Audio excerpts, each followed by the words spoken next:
Every single day, from the minute the sun rises to when it hides behind the horizon, I'm constantly thinking about food. And even in my restless nightmares that are constantly interrupted by my poor sleeping cycles, I am thinking about what I'll eat and when, how I'll burn it off, and all the excuses I'll use to avoid potentially dangerous situations. Not one single thing goes unplanned, because I know all too well if I lose control, my go-to will be self-sabotage, thanks to my all-or-nothing mentality. Some days are harder than others. The high of starving just isn't there, and I'm forced to resort to cups of coffee, hoping that will give me the energy I need to make it through the long day. Because I know that if every bone in my body was telling me to eat, I wouldn't be able to hear it because I've ignored it for so long. But if I did recognize a sign, my own mind would scream no, claiming it's dangerous, as if it was trying to save me from a fatal danger. The mind is a powerful thing, and I'd rather not fight it.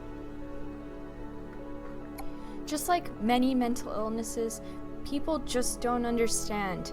And please don't even say you do when all you can offer is just eat more, or just don't binge and purge, just this and just that. Make it sound simple.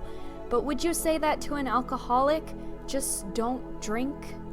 See, what people don't understand is that eating disorders are addictions. Addictions to starving, addictions to binging, addictions to being healthy, and the biggest of all, the addiction of feeling in control.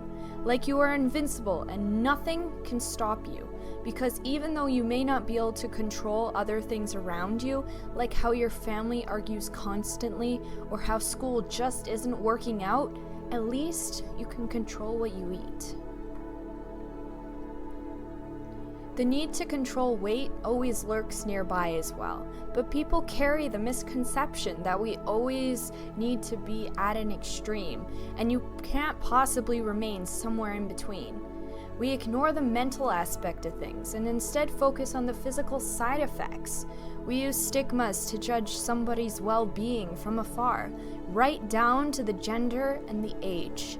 And if it wasn't bad enough, we accused them out of care and jealousy, telling you to simply snap out of it when they envy you in silence, and then to later assume that you are fine if they spot you eating.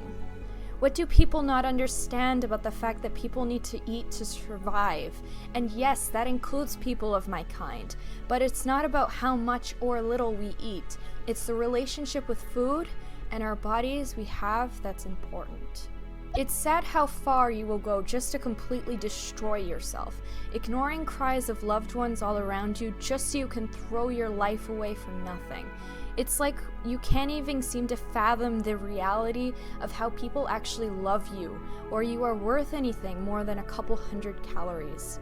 But in all truth, people around you do care, and I can't even imagine how hard it must be for them to watch you struggle, watching you give in to your addiction every second that passes, the addiction that's draining your life away from you daily.